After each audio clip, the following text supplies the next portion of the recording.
Good afternoon. We are here for the January TADL board meeting. And we have a new member, Marika. Let's say your last name. Bavier. And so we will begin. So I'm calling the meeting to order. And the first thing is to stand and do the Pledge of Allegiance. I pledge allegiance to the flag of the United States of America and to the republic for which it stands, one nation, under God, indivisible, with liberty and justice for all.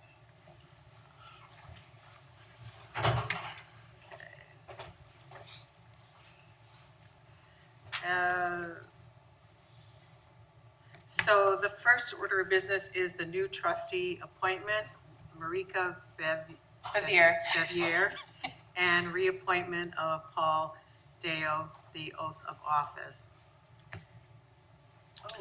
So is it customary to stand, or can we do this in a seated, or? Let's stand. We usually Okay, so stand. you guys wanna? All right. So please raise your right hand if you're so inclined. Do you, Marika Bavier, and Paul Deo solemnly affirm that you will support the Constitution of the United States, the Constitution of the State of Michigan, and that you will fulfill and discharge the duties of a member of the Board of Trustees of the Traverse Area District Library according to the best of your abilities? I will. Okay. We'll have a document for you to sign now.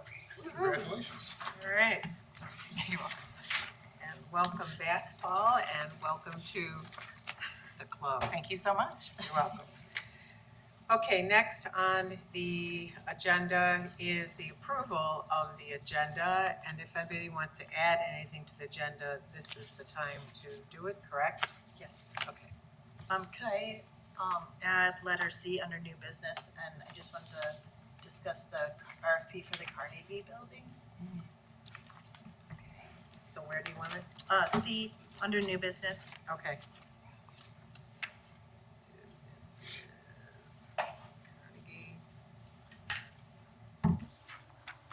And Jennifer, did you want to add do you want to add the discussion about changing the time of the meeting?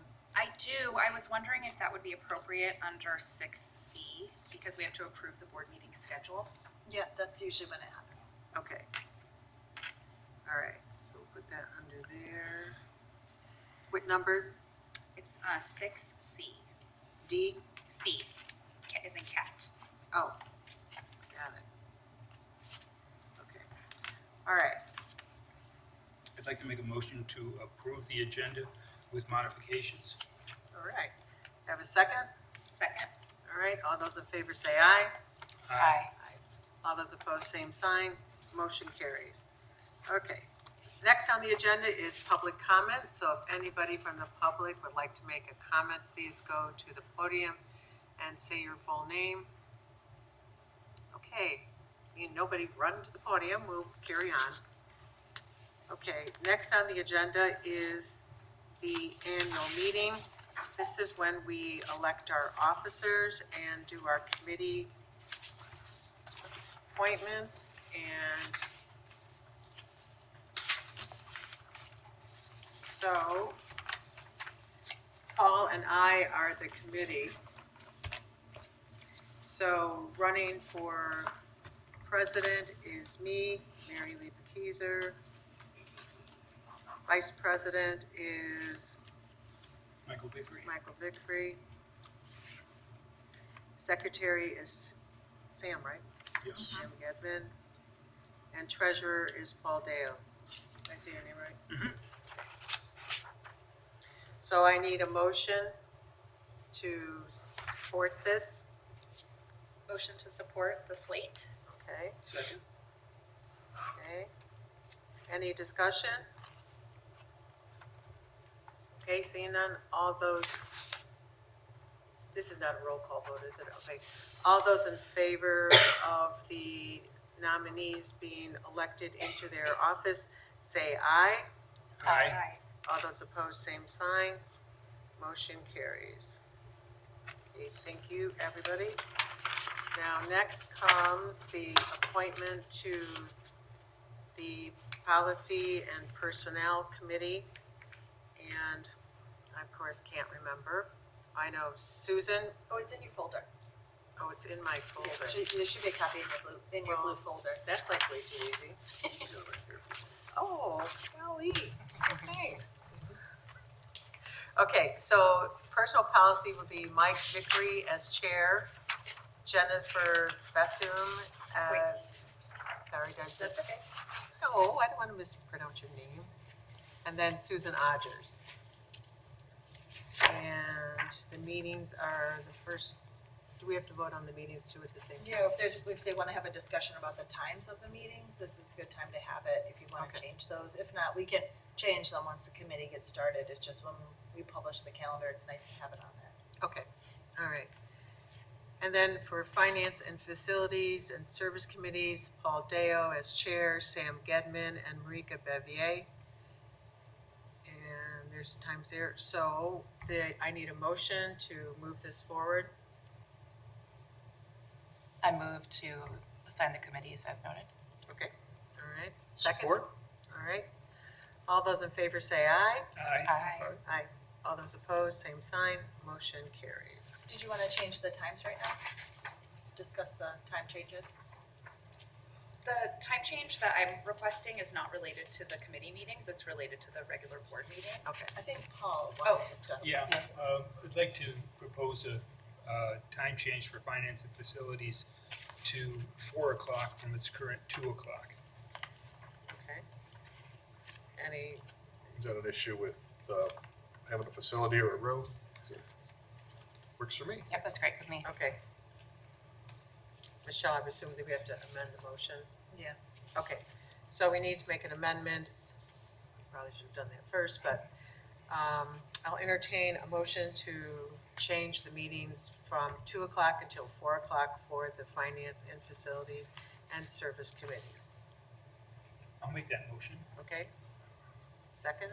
Second. Okay. All those in favor say aye. Aye. Aye. Aye. All those opposed? Go home? No. Motion carries. Okay, that takes care of that. Oh, sorry. Oh, you're okay. My- I'm just trying to follow along. I got a lot of homework here. And I'm That's right, you do. trying to do it legibly. Okay. And next is the approval of the board meeting schedule from February 2026 to January 2027. And I'll entertain a motion for that. I'll make a motion to accept the board meeting dates for 2026 and 2027. Okay, Support. all right, Sam? And then I have a request on this one for the time change, Oh, please. okay. So I'm wondering if the board members would accept a friendly amendment to change the time of our board meetings from 4 o'clock to 4:30. Unfortunately, elementary school for the city ends right at 4 o'clock, which makes Oh. showing up here right at 4 pretty tricky. If it's at 4:30, my kids are happy to come along and participate in the meetings. And if that doesn't work, then maybe we can move it earlier in the day so that I could do pickup. Normally, my husband does it, but our family dynamic has changed a little bit, so. Okay, so what you're asking is for the motion to change it to 4:30? Yes, please. Okay, And if I could just add one thing, I did text with Susan about that. She's oh, cool. available at 4:30 as well. Okay. If that was a question All right, so we need, so you made the motion, for a friendly okay, amendment. now we need a second. Second. Did you second it? Okay, any discussion on this? I would just ask staff if that's an issue. Going later, would we prefer to go earlier for staffing issues, for keeping people here after 5? No, Is that made? we're pretty flexible. Okay, Yeah. okay, all right. Okay, seeing no further discussion, I'm assuming you all are ready to vote. Voting in favor of changing the time from 4 o'clock to 4:30. All those in favor say aye. Aye. All those opposed, motion carries. Yippee. Thank you. Thank you, Jen, for that. One small thing I just noticed on the dates is that it says 2026 before Jan. Did you see that already, Vicki? Okay. Oh, at the bottom, it Yeah. says Yes. 26, yeah. It's changed on the copy for Sam. Oh, good. Oh, Okay. got it. Oh, good. I thought I was not observant. Oh, you- I have the special copies. Oh, it's okay. All right. next on the agenda is the 2026 library service hours that was in our packet. I'm assuming everybody has read it. I would entertain a motion for this decision.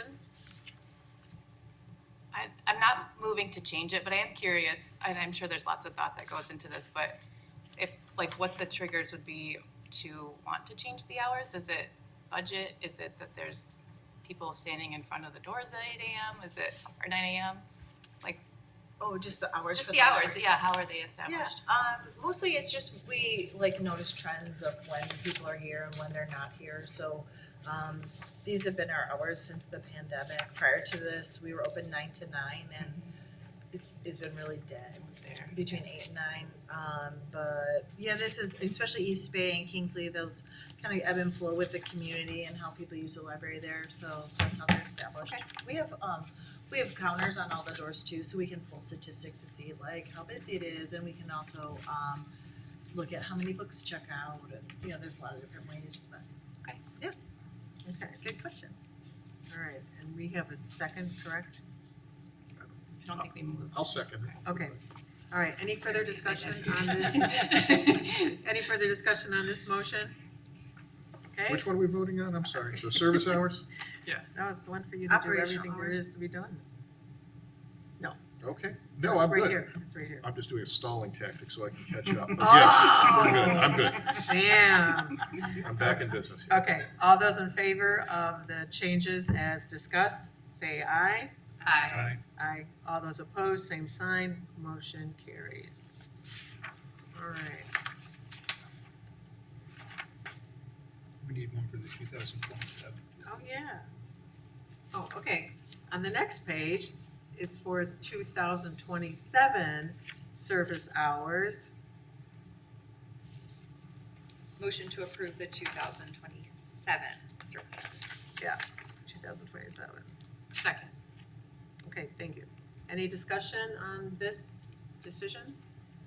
That needs to be made? Okay, all those in favor say aye. Aye. All those opposed, same sign. Motion carries. Thank you. And I think that's all that we need to do right now. We have other things in new business. Okay, all right. Except the consent agenda. Oh, yeah. And the conflict statement, disclosure statement, and ethics statement are in there, so if you sign those and get those to Vicky, Okay, then we will keep it on record. all right, thank you. And the board is very good about doing that, so you can't leave until you've finished it. Okay, next on the agenda is approval of the consent agenda. I'll make a motion to approve the consent agenda. Okay, I didn't know if you would want to pull under 7F, the Peninsula Community Library Communication, since Vicky Shirley's here. She likes to say hello. oh, Is she- Yes. yes. Okay. Yeah. I'd like to amend the consent agenda to take out the member library communication number 7F. 7F, okay. And I'll second that. All right. All those in favor with the noted change, say aye. All those opposed, same sign. The motion carries. And so what we have is you may come to the podium and speak. Just say your name and all that. I'm Vicki Shirley. I'm the director at Peninsula Community Library, and you have my written report, so I won't go into any detail. Just want to highlight a few things. John Versini, who was on our board and president the last few years, resigned. He is now the treasurer of the Grand Traverse Regional Community Foundation and didn't feel he could do both jobs adequately, so we have an opening on our board and plans to fill that according to state law. But I will keep you in the loop. The only other thing I want to tell you is about the success of our Lego kits, and that was in my reports. I had a request from some older patrons. We're all older, not everybody, but we're mostly older in Peninsula Township. And people are always looking for a way to keep their minds active. And someone asked me if I would purchase these very expensive 18 and over Lego kits. they can run hundreds of dollars. We've kept it in the range of 60 to 100. They are so popular. We currently own 22 sets. There are patrons who have done every single set. They range in number of pieces from maybe 400 or 500 to thousands of pieces. We don't catalog them into the system. Anyone who comes in is welcome to check them out, but we don't want to send them through rides simply because staff cannot count all those pieces coming back. But they're incredible. There is a transistor radio, the original for those of us who are older, the Game Boy, the old-fashioned Game Boy. There is the Paris skyline, the London skyline. But anyway, it's just been fun. We've had a lot of donations, not of the kits themselves, but of funds to buy more. So we'll see how that goes. We'll see if it's a fad or something that continues. But mostly I want to thank you for all you do for us. We're a Class 2 library. Most Class 2 libraries in the state of Michigan cannot offer what we do. You are a Class 6 library. We are able through you to offer Class 6 services. Technology is incredible. The sharing of services and of materials is amazing. And this keeps us going. So thank you so much. Unless you have questions, that's all I wanted to say. Okay, does anybody Thank have you. any questions for Shirley? Or for Vicki, I mean, sorry. That's okay. My mother-in-law told me that would happen. Thank you. If you have a question, just raise your hand. No? Okay. Thank you. Thank you very much. Thank you. Thank you for driving all the way in, out there. Is it out there, as if it's way, way far away. Okay, now, next on, okay, we did all that. Michelle, you are up for the director's Okay. report. Great. So there's just a few things I wanted to point out. I know you all can read it, but we were really excited, Heather and I, to see that we've hit a new record for circulations.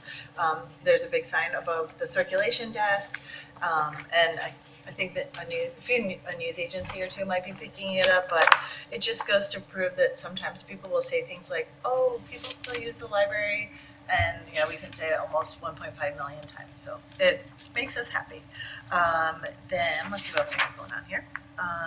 I did go to the Literacy Council and have since heard from Michelle Richards, who's head of the Governor's Literacy Council, just asking for book suggestions, and we're still hoping that maybe the governor will come through with maybe some funds to help with summer reading club. We're not sure, but we were really excited at the conference, me and the other librarian that were there, that she did say like a big priority for the next year is to fund local libraries. So we'll see if that translates in the state budget, but she said she was gonna try, so we appreciate that.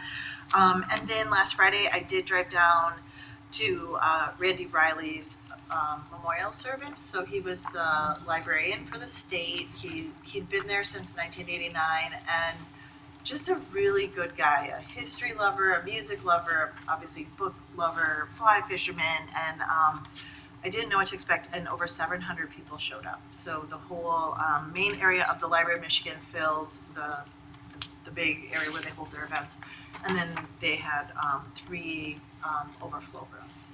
So it was just a really nice way to celebrate all the powerful things that librarians can do throughout the state and the connections he made. So it was a sad event, but a really nice event to remember him. And then at the end of my report, I did put what we're working on for the next year.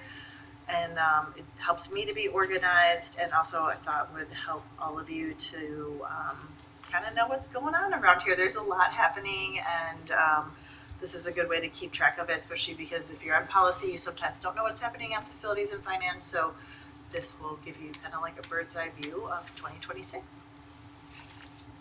Happy to answer any questions for Michelle? Oh, Paul. So I noticed that new patron accounts were down nearly 3,000. It seemed like a lot. When we see it on a monthly basis, there's always been a little bit down. Yeah. But it seemed like a lot. Why do you think that was? Sometimes it has to do with the schools. So every year the schools will give us all their new students, and they all get a card. And sometimes like we'll miss a year, so it might be higher one year than the rest. So like that could be a part of it. I think there's also less. It's hard to move up here and afford to live in the area, but we do send every new person who buys a house a card that says, hey, you know, come check us out at the library. So the, you know, the fluctuations, and then also with as people, sometimes when people don't renew their card, they'll just come off. So that's how you see differences in our count too. So it's like usually around $60,000 for patrons, or $60,000 patrons. But sometimes it's like people will get cards and then they let them expire and then they come back. So there's always kind of an ebb and flow. Okay.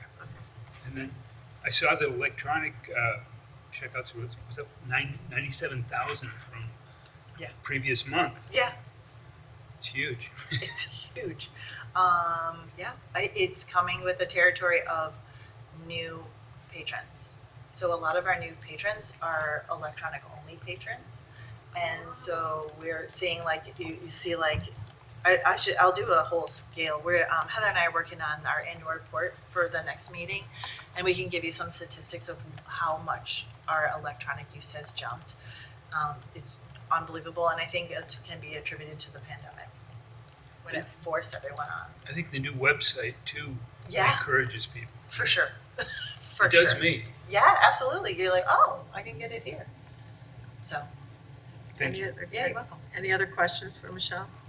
It's more of a comment. I was thrilled to see all the numbers that are included in the reports, Yeah. including the reference desk and the fact that you could say exactly how many questions were asked each month. Yeah. So I can't imagine that was easy to get to a process where that was tracked. So I was very impressed. Yeah, every desk tracks their questions and we actually report it for state aid. So in order to get money from the state, you have to do your state aid report and they ask that question. So every desk has a whole graph. It's just a sheet of paper and we do, it's kind of that low tech and then it's put into a system that I can go in and get the numbers. So yeah, and people still come and just ask questions. They just need help. Yeah. We're here. All right, Michelle, I have two questions for Okay. you, and I'm gonna have to tell you, I practically fell off my chair laughing. Oh, gosh. On the behavioral issues. Yeah. Okay, The chicken. well, the chicken definitely is up there, and what did happen with the chicken? We aren't exactly sure. There was a guy waiting in the lobby with a chicken, and so a staff went out to check on him, and apparently he was out walking around and there was a loose chicken, and he picked it up because it was really cold, and then he was sitting in here letting it warm up, and I think he found the owners. We don't know, he just left. It was very Okay, did unusual. you get a photo of that, a chicken coming to the library? I do have a photo from our security cameras. Did anyone cry foul? Yeah, what kind of chicken? Really? What kind of chicken? I think it was brown. I'm not a chicken librarian. Do you remember? I could look at our incident. Incident. Yeah, we did an incident on that. Because we get so many bad incidents, you got to do the good ones. No, it was good. Yeah. And I have one other question. Okay. You're telling, in here, people actually call EMS on themselves? Now, Yeah. I've been around a long time in healthcare. That's the first time I've seen anything like this. Yeah, sometimes people are here and they start to feel bad, so they'll just call on themselves. Oh, And we won't know till the EMS shows up. Sometimes they tell us. Occasionally, it's a person who is incapacitated or intoxicated and they don't want to walk to Safe Harbor. And Oh. so they call EMS to come get them. To get a ride? Yeah. Like they, or they'll go to the hospital, but yeah, sometimes people just have health issues and they'll just call 911. wow. There was a funny one that I didn't do from the other day, but I thought it was a situation where a person needed EMS. We were all in our offices and someone was honking their horn constantly. And so I go outside, I'm like, what is going on? Like, I'm either, someone needs to do something or like someone's dying. I don't know. I just got to figure out what's going on with this horn.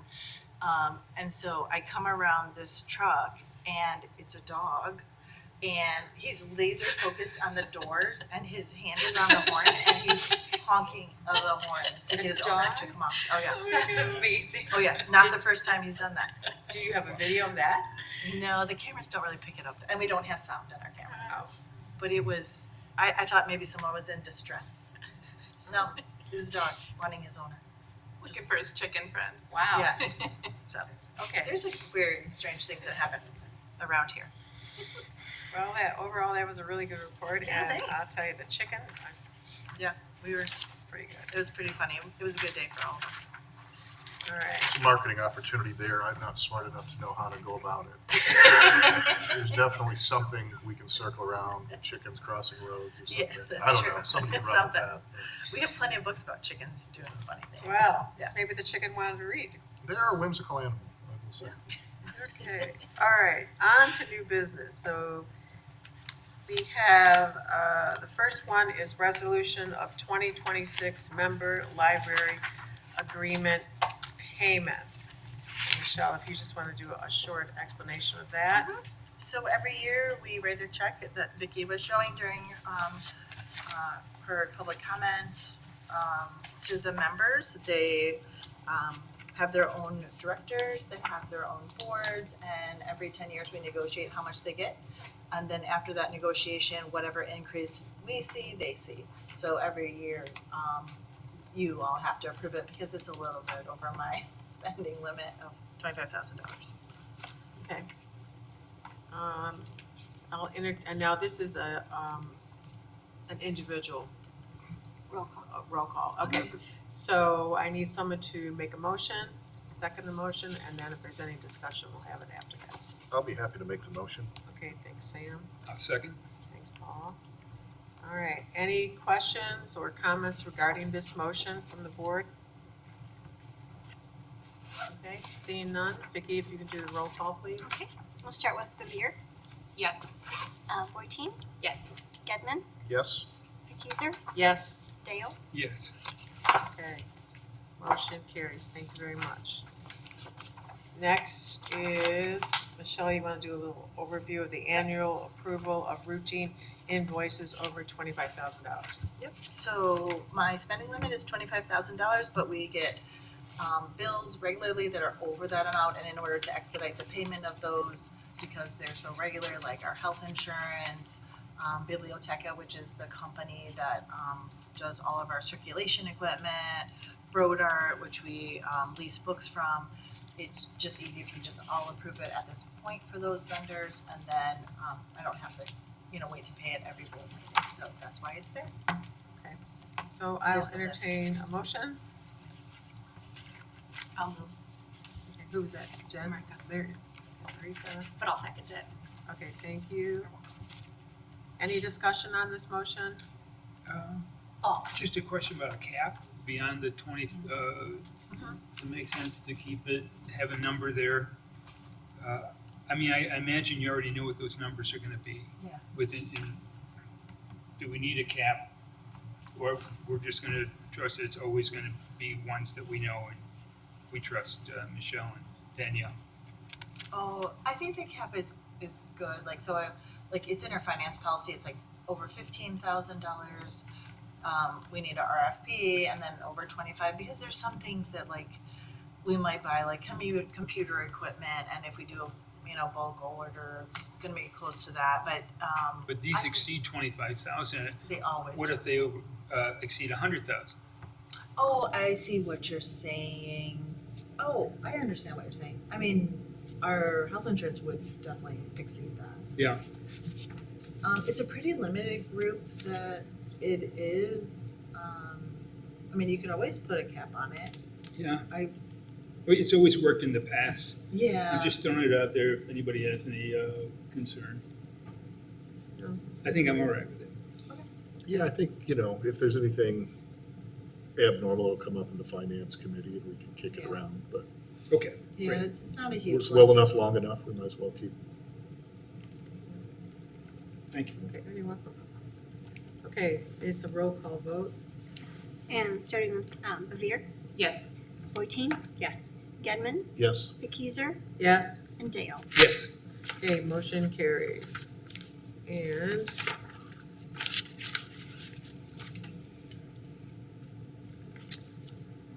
I don't think there, okay, Yeah, next, there's one we pulled out. oh yeah, Or a new one, sorry. yeah, I wrote something here and now I can't read my own handwriting. Oh, Carnegie RFP.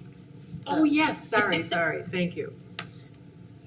Okay, great. It's you got it. Okay, thank you. So, some of you will remember in October of '24, I asked for support from the board to look for alternative locations for our local history collection. some of you have seen it on the tours. It's compact shelving and we will run out of space. So the city, it's no secret that I've been interested in the Carnegie building. The city did issue an RFP. There's a really quick turnaround for it.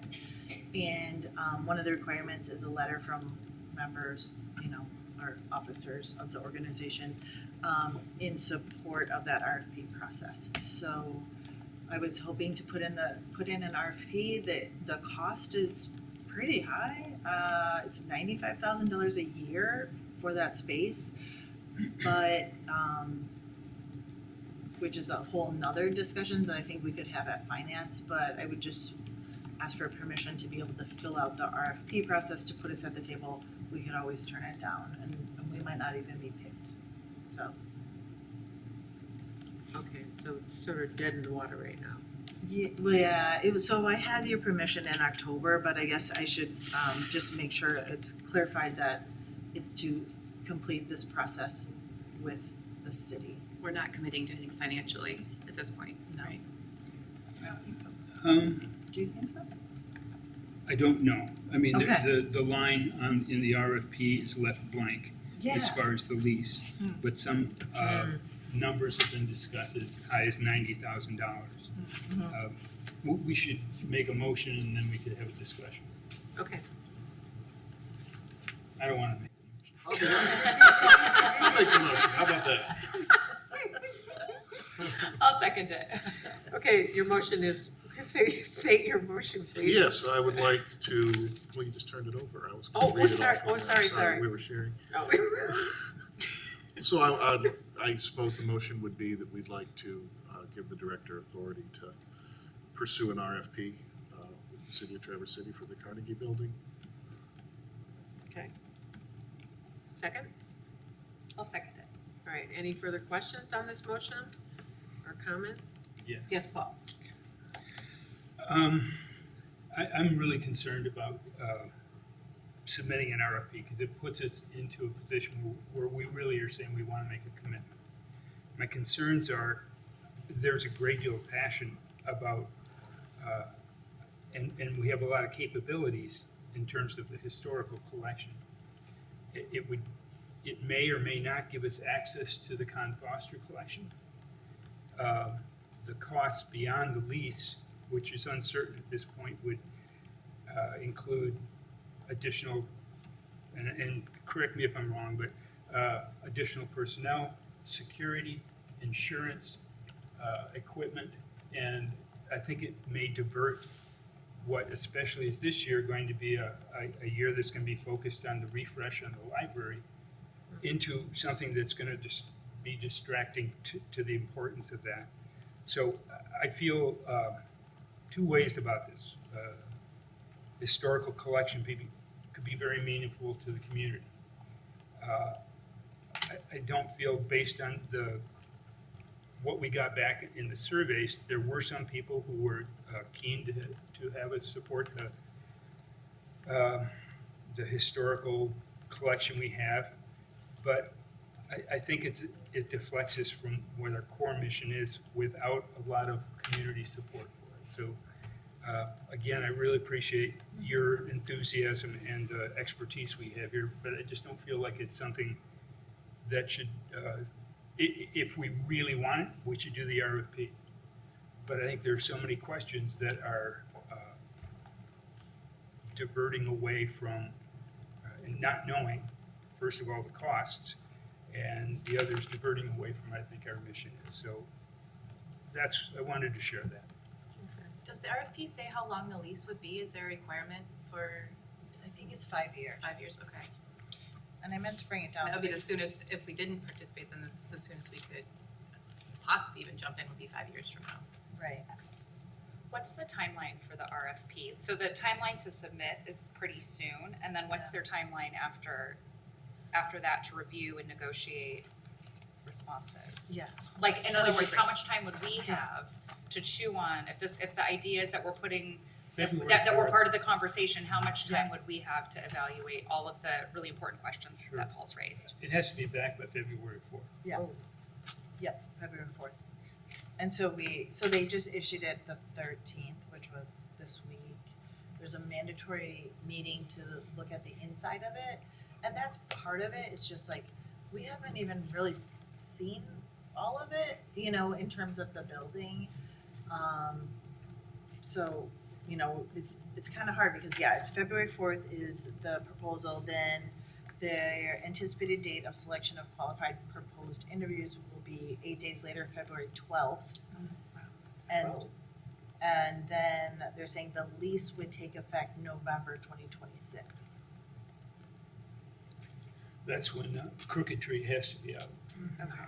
I'd also, if I can, Yeah, please. mention that Crooked Tree is the current, and there's some passion on the part of residents for Crooked Tree. I don't think, you know, that's not the biggest issue, but You mean for Crooked Tree to stay there? yeah. Yeah.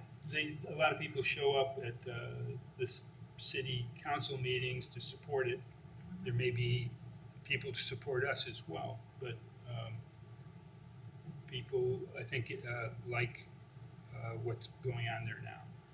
So it was my understanding, because I'm a member of Crooked Tree, that they are looking at some other place too. But Yeah, I had heard that, but I don't know. So the RFP is written with a lease amount blank, so they're not even saying what the maximum would be? That seems a lot to I didn't commit see for in the anybody. RFP when it Let me had see the if it amount. came up. It was highlighted, but it It did was- not have an amount in there. Right, it was blank, and I think the one they maybe issued, let me see if they issued it, if they put it in the current one. so Michelle, Yeah. if we support this and as you go through it. Yeah. And as you see all that you haven't seen yet, you can't just stop. Yeah, because someone asked if we were putting in an RFP, and I was like, well, I don't know. It's like we started working on the language, but it's like we haven't even seen the inside. And I have talked to Crooked Tree, I've talked to Christine, Wodak, she's supportive of the library, we're supportive of Crooked Tree about sharing the space. She says they want more space, so I don't know if that's motivating them, looking for other space, because the building is 11,500 square feet, but the only part of the lease is 8,000 square feet. They're making sure to retain the space where the Con Foster collection is right now. And I did talk to Benjamin Maritet about us helping with the Con Foster collection. We know there's books and pictures and other items in there that we would want for our collection, and he said they want to get through the RFP process first and then look at possibly an agreement with the library to manage that collection. Okay. Any more questions on this motion? Yeah, I would just probably add, I think, as I look at it, I do think the historical record is a very important thing that we're charged with, that we have. And I don't want us to shut off any potential avenues that might be available to us, sight unseen. I think we'll have an opportunity to say no on this at some point if we think the cost is prohibitive or not worth it. I would still be inclined, I think, to vote yes, to move forward, just so we have all options available to us when we delve into this discussion in more depth. So I just share my view Sorry, on it. No, please. piggyback on that. So if we said no right now, then that would be it. Like, there's no path forward, that Yeah. we can't even explore the idea. Yeah. Okay. And I just also want to piggyback on what Sam said. I like the idea of being at the table to learn a little bit more and to have the discussion. And I also really want to hold up Paul's concerns that the board is not saying we're 100%, at least from my perspective, we're not saying we're going to do this. We don't even have all the information. But I also just want to commend you, Michelle, for the conversations you've had in the community, particularly with Crooked Tree. If, and I think that those conversations after the RFP, if this does pass, I would encourage us to continue those conversations to figure out if there is a way we can work in community with this group that has been such a, I mean, my kids love it, such a wonderful part of the community as well. So in my mind, a yes vote is not to say we want the building. It's to say we want to be part of the discussion and learn a little bit more. I wish I knew that was the case. I don't really know. I mean, to me, it seems like it's like when you're buying a house and it's the, what is it, purchase agreement. You know, you're making a commitment. You might be able to get out of it if you find there's rats in the basement, but I don't know. This is a commitment. You know, it feels like a commitment when I read the RFP. There's a lot of work that's going to be required to complete the RFP, like environmental. You know, how are you going to deal with environmental issues? It's pretty deep. It's an RFP. So I'll get that out there. I also believe we have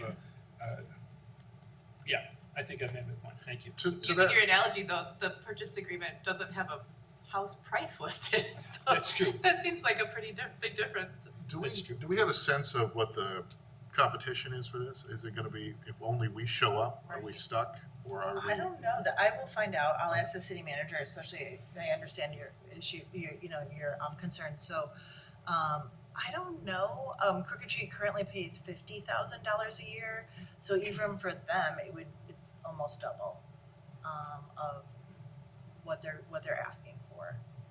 So I don't even know if they want it, I don't know anything else, the RFP is interesting, I've emailed the city manager because they're basically their mission of the space is a community space, community organization, community access, but they're charging commercial wages from downtown Traverse City. Like that's what they had said at the meeting is like $25,000 or $25 a square foot.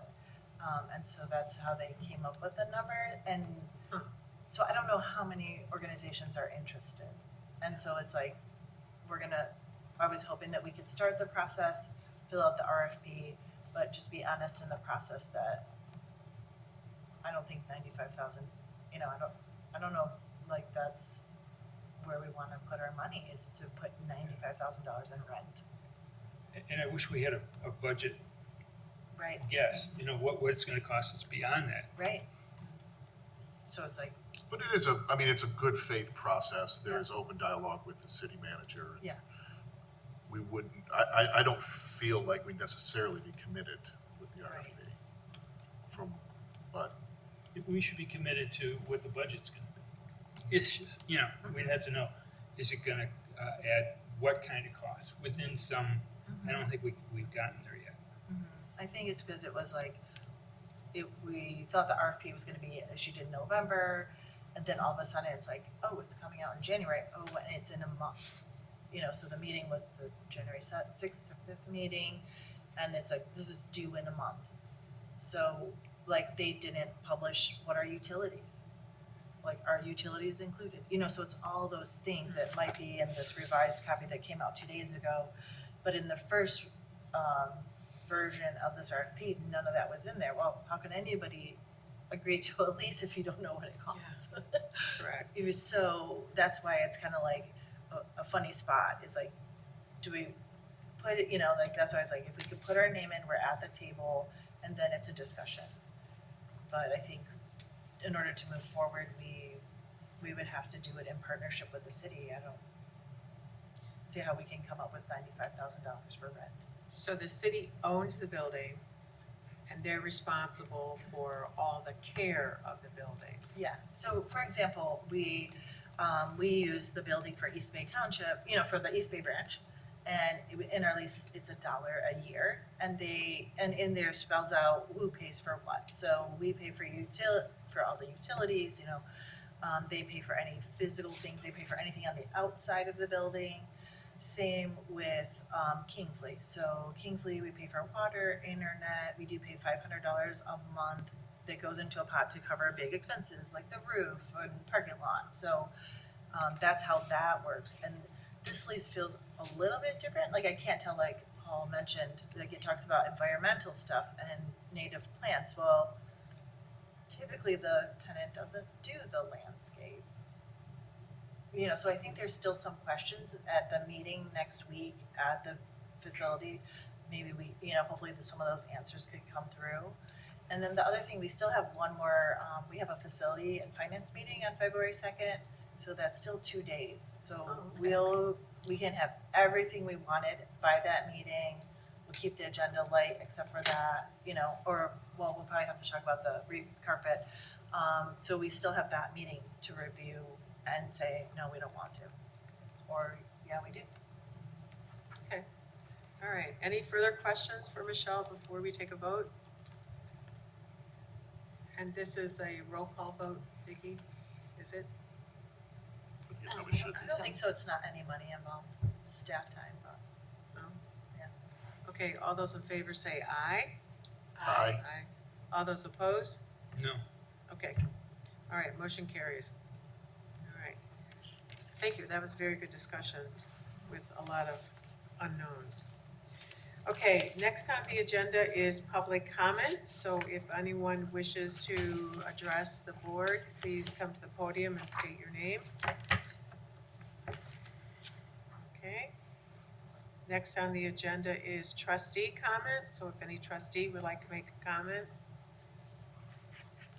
Jen? I just have a welcome, Rika. Thank you so much for joining the board. And a thank you to Paul for all of your research and depth of understanding of the issue. It lended to us being able to have such a robust conversation. Want to just send my heart to Susan, who is not here today, and just on behalf of all of us, we're thinking about her. And just a huge thank you to the library staff. I could not figure out what my library card number was this month. I don't know why, it was wild, but I needed to read this article on Libby and I couldn't get in. And I went to the new website and hit the chat button, and within less than a minute, somebody responded and told me exactly what to do, and I had what I needed. Yay. And the level of customer service was beyond. So thank you. All right, any other comments? Paul? So I want to make a statement. I'm lucky that I'm on the board to just share this with you. A couple of weeks ago, I was introduced to a video by Claire Morrell, and that video was about social media and its effect on kids. So, it isn't just the scrolling through social media. It's the insidiousness of it is that there are companies, there are thousands of engineers who are finding ways to keep them addicted to it, and it's actually having an effect on their brains. I was happy to see the Record Eagle had an opinion piece on it last Saturday. The House passed a bill which likely will go through the Senate, which will restrict smartphones in K through 12 in this coming year. And it's, I think it's a really scary thing, and we have something to do to provide alternatives. And I shared it with Michelle, I shared it with the school board, and sent something into the Record Eagle as an opinion piece. I think it's a really scary issue, and I hope that we can keep it in front of mind when we're thinking of things that are alternatives to smartphones. Thank you. Very good thought. If anybody wants to read a good book, I read The Anxious Generation. I sent it to Paul.